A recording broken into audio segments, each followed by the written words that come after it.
Hi guys, follow me on Instagram to never ever miss any of my crazy updates.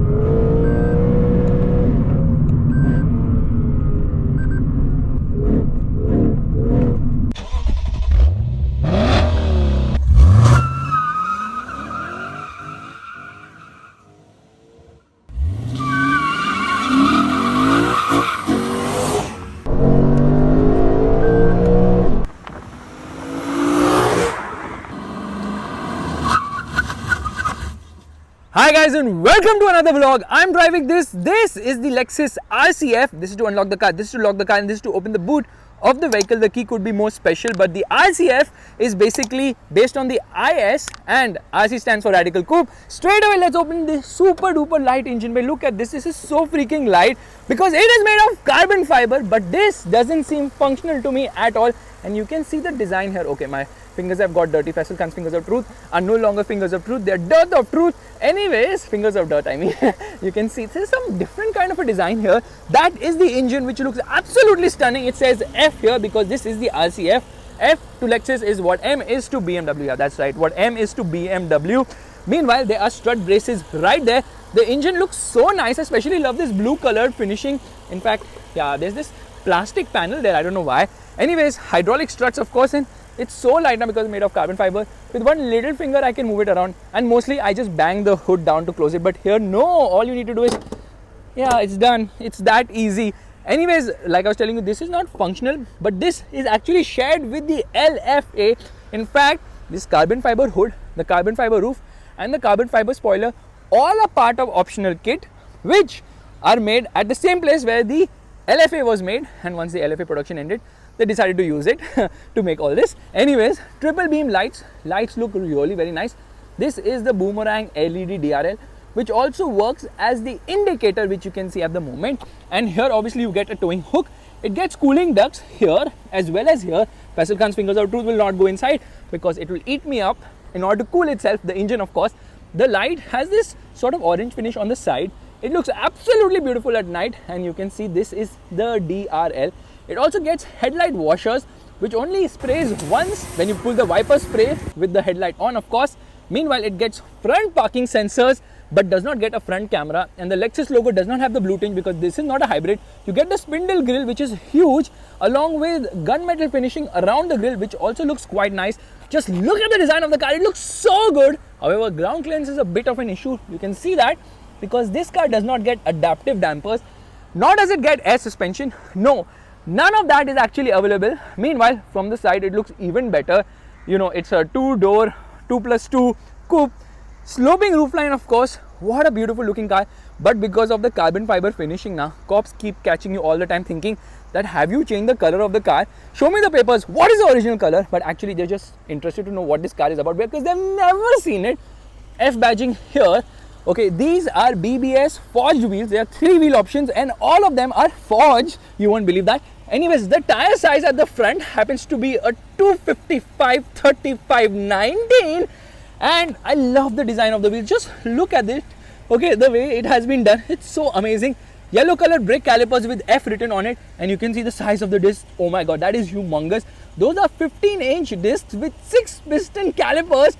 Absolutely insane. And here you can see another aerodynamic bit. Although Faisal Khan's fingers of truth try to go inside and realize there is nothing inside. I mean, nothing is flowing from there because you can see.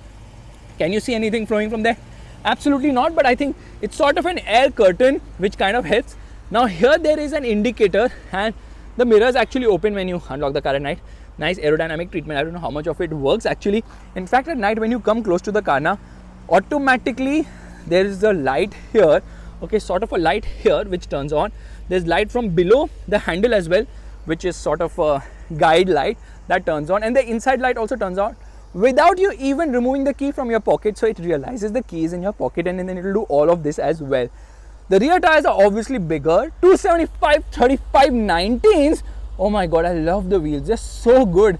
The design is out of the world here, and you obviously get yellow color brake calipers along with the F badging. You can see the size of the tires, That's massive. Yeah, that's what she said. And this is also very neatly done. So in terms of design, full marks. Only thing is they could have finished this also in gunmetal. Yeah, that could be finished in gunmetal. Carbon fiber roof to reduce the weight, and you get a shark fin antenna. There's a stop lamp there, which is quite nice. Now at the rear, you get typical Lexus lights. First and foremost, let me tell you something. This is something which I've seen on the Corolla as well as the Camry. Meanwhile, this is actually the fog light, and there are no reversing lights on the right light. Okay, it's only there on the left light. Says RCF here. Okay, this is the indicator which is not LED. Everything else seems to be LED. So here you can see this does not seem LED to me at all. So the reversing light is here on the left side. It's not there on the right side. So only one light gets a reversing light function. You get rear parking sensors everywhere, and you get a rear parking camera as well. Faltu ke 2 holes they have drilled, and they have not put any screw. Thankfully, the number plate has not fallen down yet. And this is the active rear spoiler, which actually opens up at speed. It's made of carbon fiber. Looks very nice. You can also press a button inside to open or close it. High mounted stop lamp. You can see it says Mark Levinson Premium Surround Sound System. So speakers and subwoofers are actually placed right there. The car looks very purposeful from the rear, and Faisal Khan's fingers of truth will just go back into the pocket because it's very risky to come close, because these are real exhaust. It gets quad exhaust, and it is the real deal. Yep, very much real exhaust here. There's a reflector here and a towing hook on both the sides. Why would they need that? Anyways, here you can see the underbody, which is very nicely concealed for better aerodynamics, and there's sort of a vent treatment here. I don't know why. Meanwhile, gloss black finishing. Now let's do one thing. Let's open the boot of the vehicle. It doesn't get a powered tailgate, and it does not even get a spare wheel. So here below you can see, okay, this is not the easiest to use. Yeah, you get all the toolkit and all that stuff, and maybe inside here you get stuff too. Okay, in case you deflate the tire, there's a tire inflator as well. And what is there inside here? Okay, this is kind of weird. Yeah, this also opens. Okay, this doesn't really open so smoothly. Storage space is okay, it's not that great, but what is here? I don't even understand how the things which don't even open. But you know what? That center armrest actually goes down. So you can increase the boot carrying capacity, but you have to manually close this, which is a bit of a bummer. Okay, now getting inside is a... Okay, look at the cuts and creases on the car. This is like a muscle car from Lexus. Now, in order to get inside, first and foremost, the doors are really long. Okay, here I'm going to open it completely. It says Lexus right here. F on the mats or the carpets or whatever. Yeah, actually that's sort of a carpet treatment on the mats. I don't know why. And there's a lever here. You're just going to pull this lever, which is not the easiest to reach to, and then yeah, it automatically keeps sliding ahead so that you can easily get inside. But as you can see, there is absolutely no leg room. There is no knee room. It's only for aliens. Yeah, a human being will definitely not want to sit in there, but many of you keep complaining Faisal doesn't get inside. So here we are getting inside. First and foremost, it's very difficult to get inside. Okay, even with the seat ahead, leg room and knee room is very, very poor. Headroom is non-existent here. My head is touching, and there is a hook. I don't know, aliens will hang themselves when they sit here. Very small quarter glass tweeter right there. Nice armrest to put your hand. Speaker, nice white stitching and amazing materials as well. But the seat belts do not get the height adjust function. It is a pain to use the seat belts because you have to go all the way behind when you're sitting at the front. Of course, the rear seat belts are not an issue as such. Meanwhile, there is light placement here on the top. It will automatically shut probably.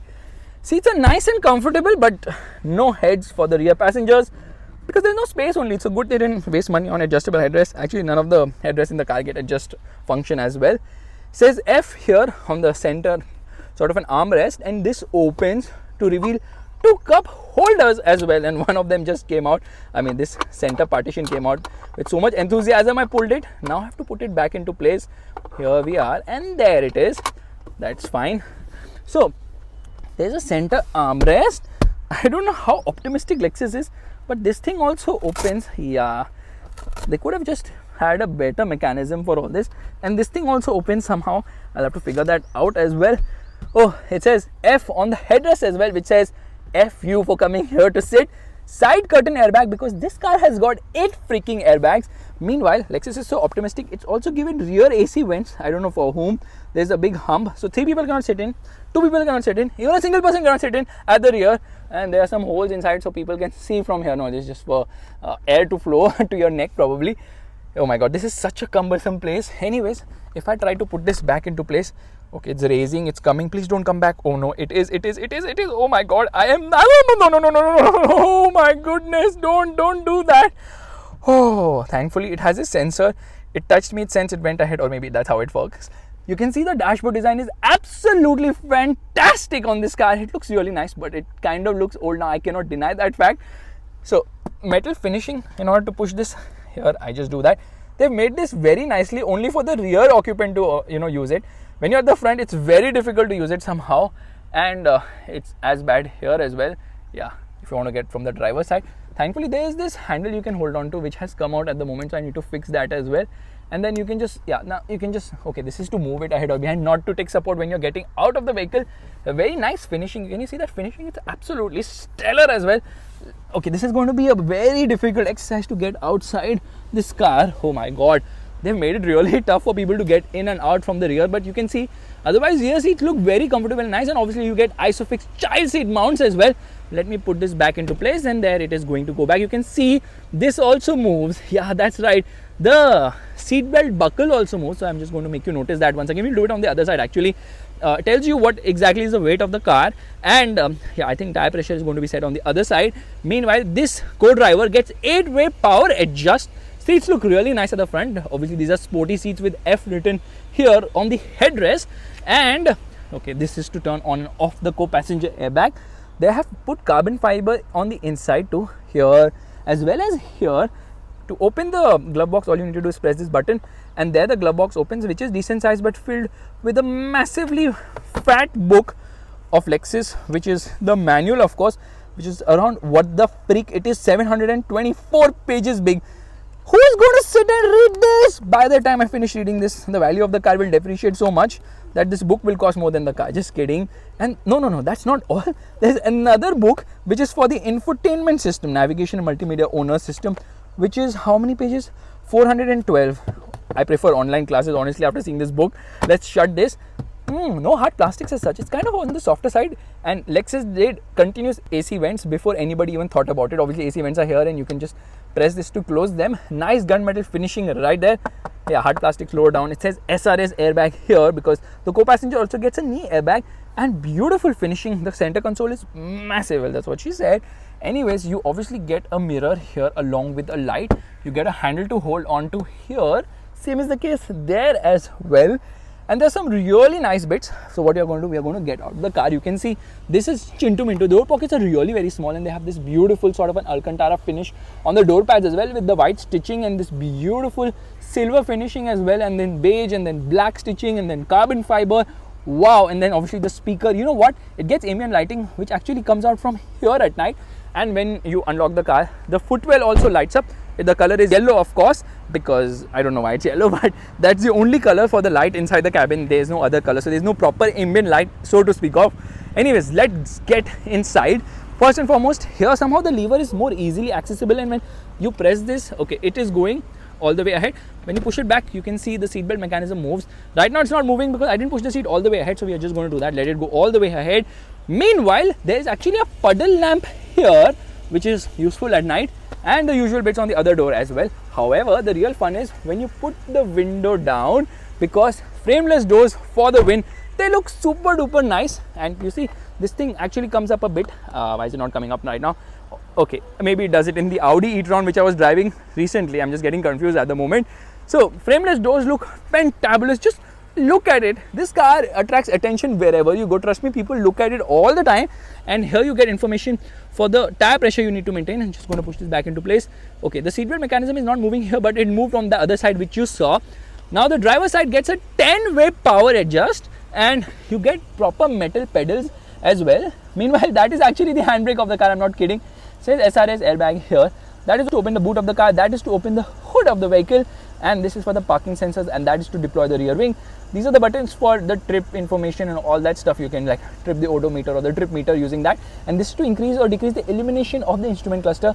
This is for the cruise control function. And other than the fact that it gets the carbon fiber treatment, the car seems mostly stock. But that is inspired from the LFA, and even the instrument cluster comes from the LFA. Now the driver gets 3 memory settings for the seat, and let's straight away get inside. Okay, the steering wheel is nice to hold. We're just going to put the window up. These are the controls for the outside rear view mirror adjustment. These are for locking, unlocking the car, and this is for child lock, which locks the co-passenger window, of course. And when you unlock the car, the mirrors come out and they go in, and all that is also there. Now, first things first, let us turn off the indicators, and you can see the dashboard looks really very nice. It's a very sporty place to sit in. Here, obviously, you get a mirror along with a light, and the finishing on the roof is also very much fantastic. In fact, you get this sort of Alcantara treatment here. Below the front center armrest, there is storage space along with a 12-volt charging socket, and there are two USB along with an aux as well. So decent amount of storage space. Only thing is there's no place to keep your phone because you have to keep it under here. It doesn't fit in right there because these are cup holders. Meanwhile, this is the touchpad which has haptic feedback. Not really good to use at all. The gear lever feels nice to hold. Different pattern of Lexus of shifting, or Toyota does it the same way. Quite nice as such. And when you get into reverse, there activates the reverse parking camera, which by the way has got adaptive guidelines, and then you can also change a few things. First and foremost, if I get here, I can change how I want the guidelines to be seen, and then I can also ask the car to help me park. So it shows this flag sort of a thing just to help me park. This is for the cooling function, that is for the heating function, and this is for the heated steering wheel of the car. And this happens to be again the same thing for the driver side, which is cooling as well as heating functions. It says Mark Levinson premium surround sound system with Dolby Digital. It's a 17 speaker system with 835 watt output, which is absolutely fantastic. Meanwhile, these are the controls for the air conditioning. It gets a dual zone climate control air conditioning. Air conditioning works beautifully well, and there's a CD changer here as well. This is the Lexus clock, which really illuminates nicely at night. And that screen, I don't even know what is the size of the screen, but I'm assuming it to be a 7-inch screen, because the thing is, Faisal Khan's fingers of measurement have measured it, and I believe that to be 7-inch. In fact, it's so small, Lexus decided that nowhere on the internet should be the size of this available, so you can't just find it on the internet, so I have to make assumptions today. Now, this is a very cumbersome system to use. Here we're going to get into the menu, and there everything is there. It's not a touchscreen, so you have to use this haptic touchpad, which by the way makes some sound as well. You have the usual bit like audio, climate, telephone and all that stuff. Info, where you need to actually put USBs to access anything as such. And yeah, there's not much as such. I mean, what a plain and basic and outdated system in this car. It's absolutely crazy. So here you can see it. It has this blue color which can be changed to grey if you so wish. And it's relatively easy to browse. Only thing is you're not able to click on what you really want, and then it gives you information on what's the fuel efficiency, trip and all that stuff. It's such an outdated system, I don't even feel like talking about it at the moment. But then you can get into setup and you can change the color, which I was telling you. Look at this, like who does a menu like this in this year? Anyways, you can customize things, and it's just not enjoyable to use, to be very honest. So just forget about that for a moment. This is the engine start button. Beautiful finishing here. Steering wheel gets adjust both for reach as well as rake, and it's an electric adjust, of course. So I'm just going to put it back upwards, and the steering wheel is nice to hold. Has these beautiful paddles as well. Meanwhile, these are actually the controls for the audio system. This is for the telephone system, and this is for voice commands which don't work properly. This is to browse through the multi-information display on the left, and this is to go back in the menu. So all these buttons are well placed and easy to use. It says F here, no flat bottom steering wheel, but the steering wheel is very nice to hold, and it says SRS curtain airbag right there as well. This is obviously frameless, auto dimming mirror, and this is touch operated. You can just touch it like this and it operates. The lights are beautifully done, and you can also decide door lights and all that. Meanwhile, let's get into the instrument cluster, because this comes from the LFA. It's a beautiful looking unit. Okay, when you change modes now, the color also changes, the display also changes. It's so fantastically done. It's very nice indeed. I love it. And when you actually turn on the car now, on this display, it shows the RCF which just comes there. Now here you get the engine as well as the oil temperature, and then this is the fuel meter. Now this screen actually moves and you can browse through a lot of stuff. So here you can see it right away. It's telling me the fuel efficiency, range and tire pressure as well. It has a tire pressure monitor. It has a gear position indicator too. So if I get into gear, it tells me exactly which gear I am in. That's also pretty nice. And then I can go to the other side and see. It shows me the torque distribution as well. How much torque is going on independent rear wheels. The G-force meter, because this car actually has a G-force proper meter which works with AI to help the gearbox decide which gear it should be in. That's amazing. Okay, I think I reached 1G yesterday. Tells me the rear wing position, whether it's open or not, and because it has active arrows, the rear wing automatically opens at a certain speed. It also gets a lap timer similar to the LFA. and then it gives you history and all that stuff. Let's get into the, oh my god, it has a compass inside, and then obviously audio system details and some messages in case there's less tap pressure, and then you can get into settings here.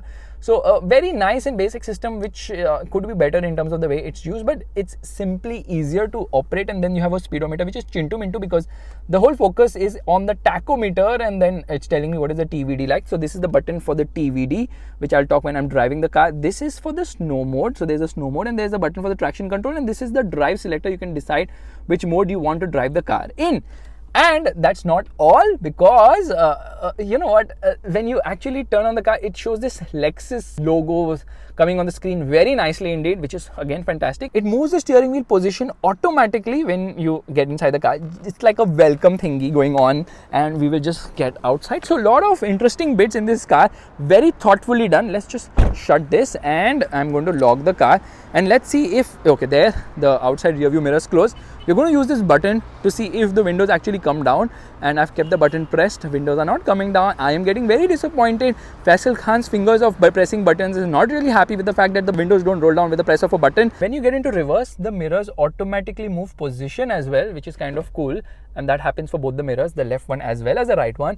Now the air conditioning is nice, but I love the way this has been done. Okay, it makes this sound as well, but just look at the way this has been done. It's so nice. You can like smoothly operate. You can go from like lowest to highest temperature in a flash. That's how beautifully well it has been done. In fact, the air conditioning has a smog sensor and auto recirculation, which is not a good thing for India, because it automatically starts putting outside air inside. So this thing deactivates and this thing activates. I don't like it at all. It has got rain sensing wipers. It has got automatic headlights as well. In fact, we didn't use the wipers earlier because I wanted to take some photos with the car and didn't want to dirty the car. Here you can see wipers work really well. There's a lot of spray on offer as well. And that's not it. You know what? This steering wheel moves in such a fast way. Like the electric adjust is like super duper quick. Can you see how fast it's going down? I've never seen a car which has such fast steering wheel in terms of movement either. And this car obviously has a slew of optional bits, including rear cross traffic alert, blind spot monitor, and a lot of radar based systems. Well, let's start driving right away.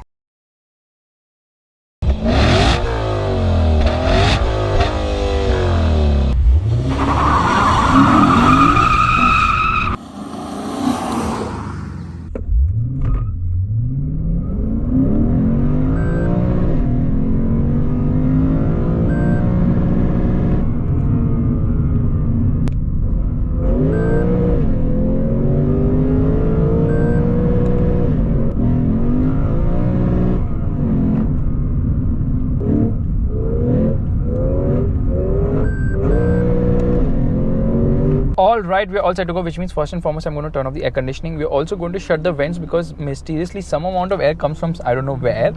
Any which ways, we are already in drive mode, so we get into manual mode, we get into Sport Plus for the drive mode of course, and then we also turn on the G-force meter. Yeah, the G-force meter is on at the moment.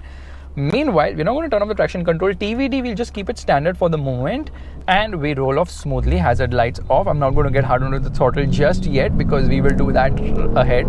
But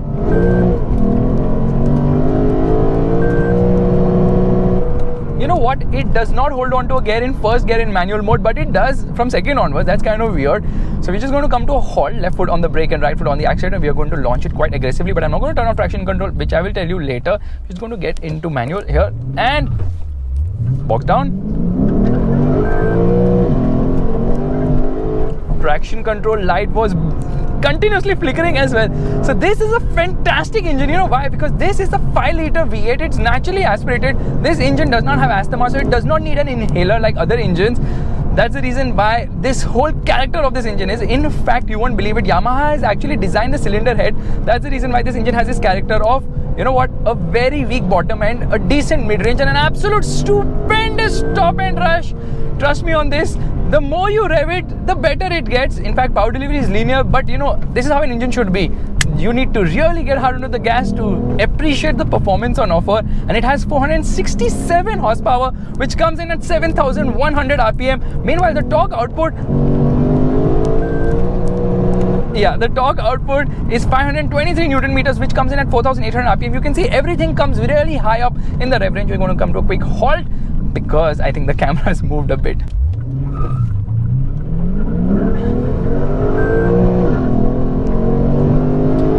Traction control light is always blinking in this car because it's rear wheel drive, of course. Now it has got forged connecting rods and a lighter camshaft along with titanium valves. These are the changes when compared to the other models which use the same engine from the Lexus lineup. In fact, the LC500 also uses the same engine. It's a beautiful, very well tuned V8 motor which always has the grunt. 0 to 100 km per hour takes around 4.5 seconds. Top speed is 270 km per hour and it lunges ahead. This car does not shift a gear. It slams into the next one. That is the way it really performs. It's unbelievably good. This engine is so amazing. I mean, it has the character. It's not as fast as, say, the other V8 powered cars like, say, the C63 with which it competes with, but trust me on this, in terms of character,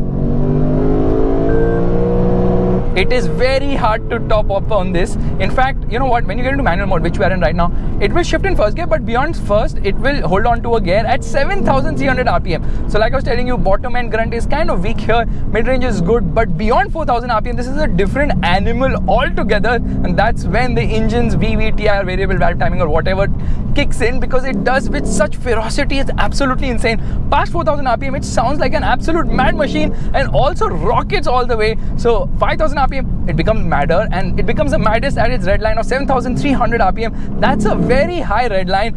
You can just see it just lunges ahead. It sounds so nice as well. No artificial sound bullshit here. It's just pure symphony and pure thrust. Oh wow, what an engine. Absolutely stellar. It's going to come to a halt. I think the camera has moved again because it just pushes you back into the seat every time you hit the red line. Now guys, don't try this at home. We're going to turn off traction control here. Traction control off, hazard light off. Revving the motor. It freaks me out the way it's able to do this wheel spin thingy. Okay, and I'm just going to turn on traction control for the moment because with rear wheel drive, it is absolutely ready to spin at any given moment. That is the kind of performance it has to offer. It feels very, look at this, jerky. And you know what? The gearbox is so fast shifting now that it kind of feels like a dual clutch unit. The only gripe is that it's not very fast with downshifts. It takes its own sweet time there, and that is a major issue because unlike DCT boxes wherein you give a slight prod on the accelerator pedal, the gearbox is ready with the next gear because of dual clutches. It's already engaged. Here you really have to match the throttle for it to realize, okay, now it's time to downshift. Obviously you can manually take control of things using the paddle shifters, but most of the time you are in a gear which doesn't allow a downshift, so it makes this sound like, yeah baby. Oh my god, the thrust is insane. So how does it put all that power down with rear wheel drive only? Very simple. Okay, it has got LSD, limited slip diff. In fact, it has also got TVD, which basically stands for torque vectoring differential, wherein you have got 3 modes. Okay, right now you're driving on the standard one, then there's slalom. So if you want to go slalom, then this mode works the best. And in Japan, obviously slalom seems to be a very popular sport. And then there's the third one, which is for track, which again, you know what, it alters the way the power is delivered. In fact, I'm just going to make this setting change here on the instrument cluster so I can see how much power and like the torque distribution between both the wheels. It's able to manage that so beautifully well that this car absolutely stays glued to the road and offers stupendous handling characteristics. It's mind-blowing. Now there are 4 drive modes on offer. There is Eco, which obviously conserves fuel. The map is different in Eco, which is kind of laid back. You can feel it when you get into the throttle. It doesn't respond as fast, but majorly the gripe I have with Eco mode is that if you're in a higher gear and you want to downshift, you mash the throttle, it will not respond at all. That is how lackluster the Eco mode is. Then there's a normal mode, which is like the best of sport and Eco, like a mix of middle path. And then there's sport and sport plus. Now in all these settings, the changes are to the engine as well as the transmission. Obviously the gearbox becomes more eager when you get into the higher modes, that's close to sport mode. And okay, we're just going to shift into a higher gear because it's feeling like crazy fast and really aggressive. In fact, in Eco mode now it will put you in 8th gear very quickly. Now we are in 8th gear. Now you see it's a complete different animal altogether because it's so relaxed, it's so calm, you can't hear a thing, it's so smooth, it's so refined. And then all of a sudden you feel the need for speed, and then onto the throttle, it responds so quickly. That is unbelievable. I mean, that happens only in Sport Plus mode, because in other modes, like I was telling you, it's much lesser. The gear shifts are just faster. It holds on to a gear higher when you get into Sport and Sport Plus modes. Meanwhile, the steering wheel changes only in 2 settings. I mean, there are only 2 settings for the steering wheel. Either there's normal or there's sport. So when you're in Eco and normal, it's in normal, and when you're in Sport or Sport Plus, it's in sport. So basically what it does, it changes the feel of the steering wheel. The feedback remains consistent throughout all the 4 driving modes, which is actually a good thing. Fuel efficiency is really very poor. It's saying 5.4 kilometers per liter right now, which means it's giving around 5 kilometers per liter. No matter how sanely you drive, that is a problem. And then high-speed stability is absolutely stupendous because obviously it weighs quite a bit, and aerodynamic bits are also well taken care of. The engine has 32 valves, and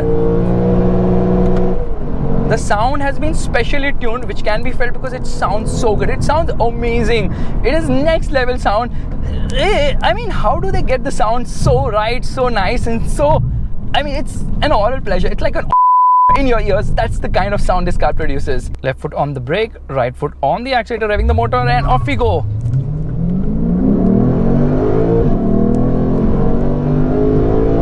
It actually bogs down a little bit. Yeah, when you're trying to launch it aggressively, it bogs down because the rear tires start to spin because there's just too much grunt going through there. And the best part here is that I don't know why these hazard lights now, they don't make enough sound to tell you what is exactly happening, so get a little confused in that regard. This car has got forged suspension components as well. That is the level of, I would say, attempt to reduce weight, although they have failed miserably at it because it still weighs quite a bit. By the way, this car has a carbon fiber package which has kind of reduced some amount of weight, and then TVD, which is optional, is there on this car, which I told you is torque vectoring differential, which is basically how torque vectoring actually works.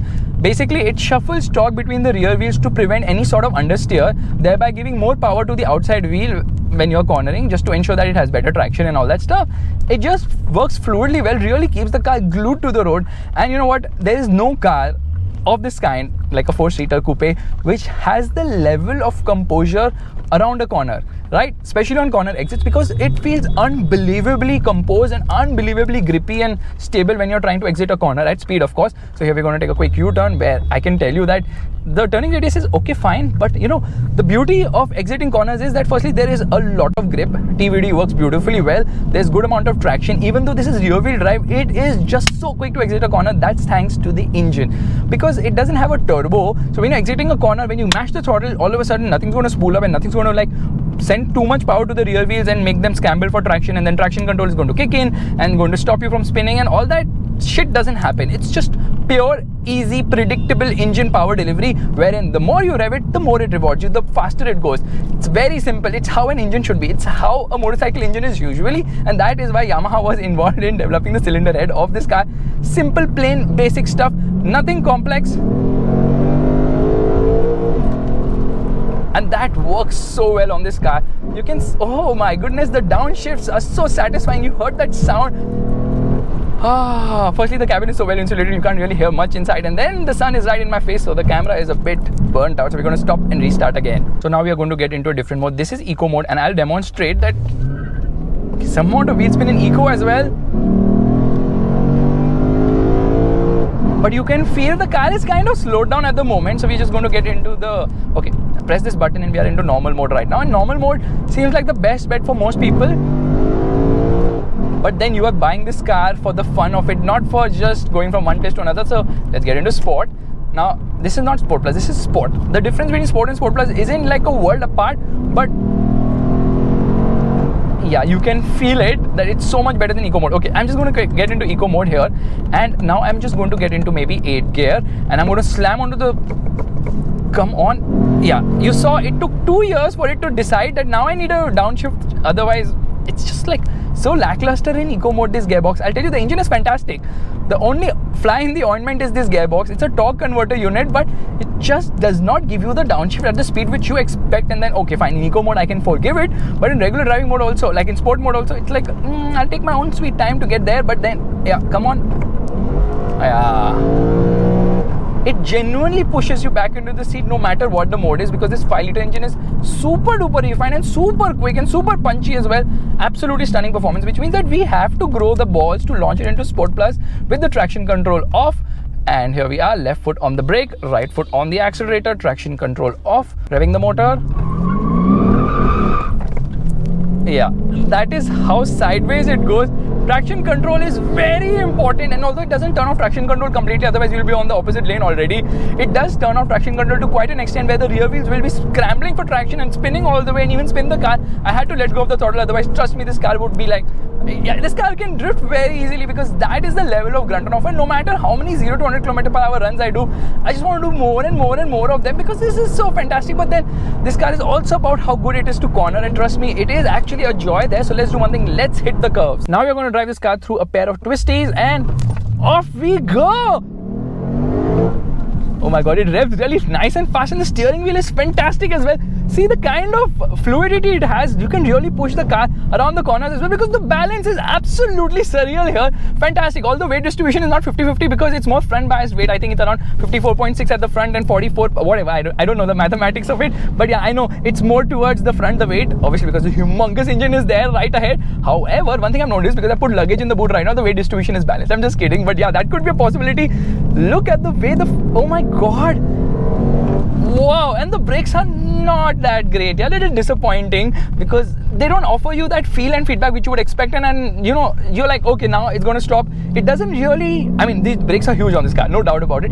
They're just not well calibrated somehow. At least on the brake pedal, I don't get the best amount of feel. Okay, here, you know, gallops ahead as soon as you get it in the throttle. That is the level of performance, but the ride is kind of, not kind of, it's very stiff, very bad as well because, you know what, the profile of the tires is obnoxiously poor, which means that over bad roads you have to be really very careful, but around the twisties the level of balance and the level of body control is fantastic. Body roll is so well contained. You know, you don't panic ever when you come through a corner, even though this is rear wheel drive and has the tendency to oversteer. There's no tendency to understeer here. It will only oversteer when you get really hard on the throttle because obviously power is going to the rear wheels here, but it has a trick up its sleeve. Look, I was telling you about the brakes. Look at this, could be so much better. Into manual mode and little bit wheel spin. Before you can think of, you know, going flat on the throttle through a corner, you know this car will unfortunately not reach the red line that fast because power build up takes some time. However, around the corners, this is such a freaking joy. I can't believe it, I'm saying that about a Japanese car. Steering wheel, well, like I was telling you, it's really very nice. In fact, it's light at low speeds and weighs up brilliantly well at high speed. Here, okay, you go right, you go left, everything is so well balanced. There's so much grip on offer as well. Oh my goodness. However, one thing I can't deny, that it doesn't have that last level of feel and feedback which is offered by the German, specifically speaking AMG, because BMW steering wheels in the M cars are going downwards and Audi steerings are actually improving, but this is also quite nice. Just doesn't have that last level of feel and feedback or point and shoot characteristics because it does weigh 1800 kgs, which is quite a lot. And the price of this car, unfortunately, I cannot tell you the price of this car because it's never been on sale in India. It's never going to be on sale in India, and it was just brought here for a showcase. You have to be so careful over those bumps, you know. My heart comes in my mouth whenever I come across such a bump. Yeah, so like I was telling you, it was never on sale in India, it's never on sale, I mean, it was never sold, it's never on, whatever, you get the drift. I'm just so excited with this car, driving it around the corners, the brakes, everything so fantastically well calibrated. I mean, yeah, the braking performance could be better, but they've put humongous brakes on this car. Still somehow that last level of feel and feedback is just missing, and the brakes kind of feel, I would say, they didn't really inspire that confidence which you would expect. So guys, this is my vlog of the Lexus RC F, a fantastic car which just showcases what Lexus is capable of. If you like this vlog, make sure to give it a thumbs up, that's a like button, and also subscribe to the channel. You have to be really very careful over speed breakers because it has this tendency to scrape its underbelly. Ground clearance is definitely very low as well.